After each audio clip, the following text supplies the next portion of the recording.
Welcome to the module on writing a purchase contract. Throughout this discussion, I'm going to point out the high points of the contract. I expect that you would go through, read the contract, and get very familiar with it. You can always go back and review this as a reference. I can also send you a PDF of this copy without the vocal over write. So on this first page that we're looking at, I call this a flash page. And this has good information for your buyer. It's not required in the contract, not required by the broker. Good information. Wouldn't hurt if you had them initial and sign this and put it in your folder. When you go into Zip Forms and start filling out the contract, it will show the contract as being 10 pages. It's because of the flash page that I just went through. But for the most part, the contract starts, this is page 1, and the first portion of it is the property, and it's the property description as far as who's buying the property, the address, legal address, description, the offering price, and when you're going to close escrow, and any addenda that you might attach. I've put a little mark on this on line 2. If you don't know the seller's name, you can mark that box on line 2, and then you can have it referenced in the back of the purchase contract. Legal description can be as simple as just the lot number and the name of the subdivision. If you're in the rural area, you would need meets and bounds, and we would have a further discussion on that. The next area is the offering price. You'll notice we've got $270 as the offering price with $1,000 earnest, $26,000 for the balance of the down payment, and financing of $243,000. Please note that the lines 9 and 10, if you add them together, it's $27,000. That would be the actual down payment. So when you add those two together, note that $1,000 of it went as earnest money. When you choose your closing day, look at the calendar, make sure you're not closing on a weekend, not closing on a holiday, and be careful not to close it on the last day of the month or Friday. Leave yourself some time to fix some problems that might occur. This section is on Addenda Incorporated. Every house is going to be different. Every buyer and seller is going to be different. This example I've given you is a conventional, normal house. So please keep in mind it's only an example.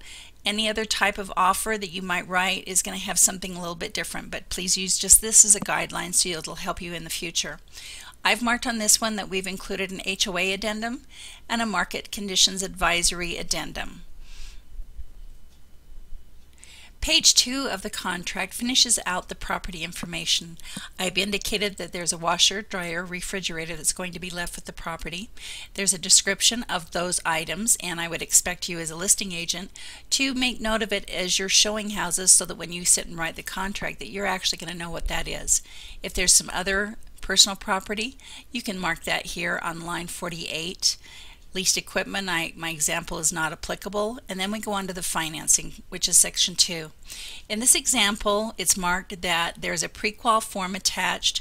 That's a good idea. Most of us are going to try to get that pre-qual form from the lender in advance of writing the contract. Boilerplate of information, not going to go through it with you, but please get familiar, read the contract on your own.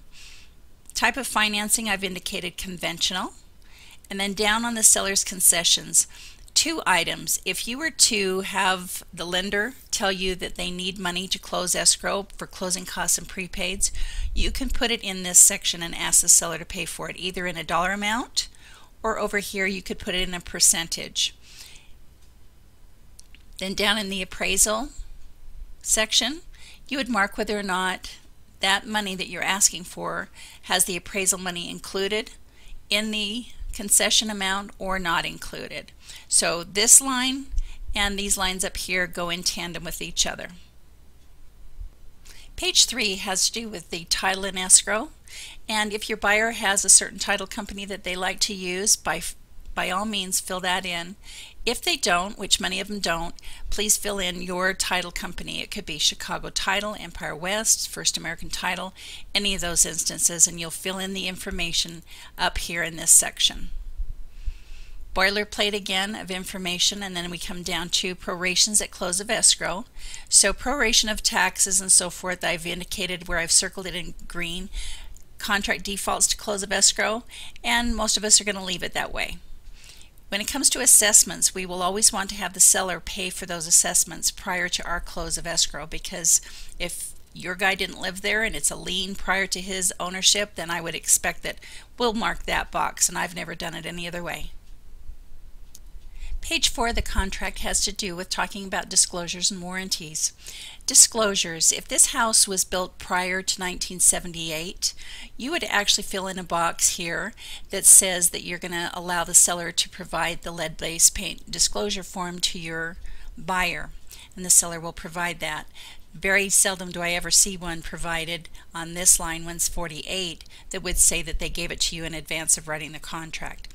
So you would mark this box, and then you would come down to line 156, have them initial and indicate that this house was built prior to 78. In my example, it was built after 1978, so I had my client initial the next line, and I don't fill anything out up above. The next section has to do with seller's warranties, and get familiar with that, as well as the buyer warranties, because both sides are supposed to have things that they are supposed to do to get this deal closed. Our due diligence section starts on the top of page 5. I would expect that you've had quite a bit of discussion already with your buyer about the importance of getting inspections if they're concerned about the property. The contract defaults to 10 days, that's calendar days. There may be some cases where you might need to extend it out further. We find ourselves at the end of the year when we have a lot of holidays that we might need to give ourselves a few more days to inspect the home. This has to do with the repairs that might be also asked for, and so not only inspections but repair requests have to be done on a normal house in the 10 calendar days. The next section has to do with the things that might be important to the buyer. They need to be familiar to check out square footage if it concerns them and so forth, and that's part of their due diligence. But then dropping down the sewer system, you're going to mark whether or not it's a sewer system, a septic, or an alternative system. Notice the initials on the right hand side of the contract. There are 3 sets besides the one at the bottom of the contract. These initials are required, and every time you see it on the contract where it says it's required, you have to put those initials there. Swimming pool, we may not have a swimming pool in this particular house that you're writing a contract on, but there are barrier rules in the state, and we have to make sure that they acknowledge that as well as these other items. Page 6 talks about the response time going back and forth. When something is disapproved on the inspection, they're going to communicate, and they've given us 3 and 5 days as the general calculation, and I found that to always be sufficient. Then dropping down to the home warranty section, in this case we're asking for a home warranty. We're going to make sure it gets ordered from our side, and we've also asked where it says optional coverage, we've asked for coverage to cover the refrigerator and the washer and dryer. And in this case, we didn't know who to use as a company. I wrote in to be determined, but if you do know the name of the company, put it there.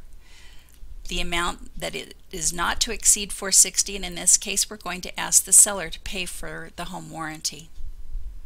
If they decline a home warranty, you will fill in this box that the buyer is declining to purchase a home warranty. Again, I can't say and stress too much the fact that you need to get familiar with the contract and the cure period notices and the remedies and so forth.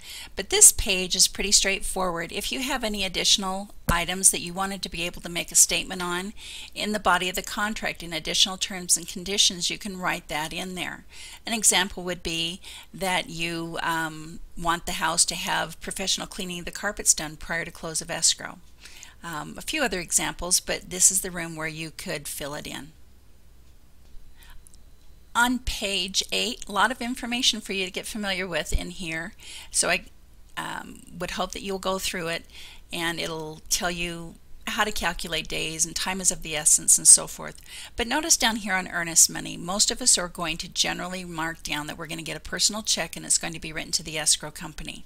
There may be a few instances where you would have a cashier's check. In that case, you would mark other and write the word cashier's check. But this is pretty normal. Personal check, escrow company. And then notice again, we've got some buyer's initials required in this section that says that the release of the brokers and to hold them harmless. And then you put in here when you want to hear back from that other agent as to whether or not your offer has been accepted. And just keep track of the time frame. You don't want to exceed that. And make sure you read the line 388 and see what it says if you don't hear back in time. So here we are on the last page of the contract. You will fill in your information in the branch or our office location, depending on if you're Mesa, Scottsdale, or wherever. Mark the box if you're going to represent them as a buyer agent, possibly a dual agent, by the way. You'll have your buyer sign and date it. The seller, I've given you an example. If they answer you back, they sign it. And notice in this particular example, they didn't mark that they represented the seller, so that's a cleanup item if you need to. But notice they've indicated that there's a counter offer, and so the seller has actually signed this. And now that goes over to the other agent, and we're going to wait to see what he has to say. If you remember, on page 1 of the contract, we had 2 addendums attached that comprised the whole offer. HOA addendum is one of them, and then I will show you the second one. You indicate who is buying the home, the seller, the address, what the HOA fee is on a monthly basis, or if you need to actually say it's on a quarterly, for example. You are going to say that if there's any current lien, you always want to have that seller pay for that in advance. And I've given you an example. If you have transfer fees, maybe you might want to try to split that out half and half. Then there's another one that could be a capital improvement fee, which could be anywhere from $1,500 to $2,500. Make sure you know what that capital improvement fee might be before you fill this in. So here's our second and last example of the addendum that we attached for this offer. And this is a market conditions advisory. This was created back when we had a bit of a crazy market. It's very straightforward. Read it, but this is not required, but it's a very good form to use. So our offer has been sent over with the addendums to the other agent. They wrote back, marked the box that said they had a counter offer, and here's the counter offer. You will always write in sequence if this is counter offer number 1 or number 2, who is involved, if it is created by the seller to the offer, and you have other boxes to mark if it's a different circumstance. You will only put in this information what you want to change. They wanted to increase the price, change the date, and then they left the rest of the terms the same. They want to hear back from you at a certain time frame. Your buyer looks at this because it was generated by the seller. If they decide that they like what they see, they will mark acceptance and sign it. If they decide to go on and counter back with a counter number 2, they're going to mark this box and then they'll sign and date this area. Thanks for watching this. I appreciate it, and I hope this helps you.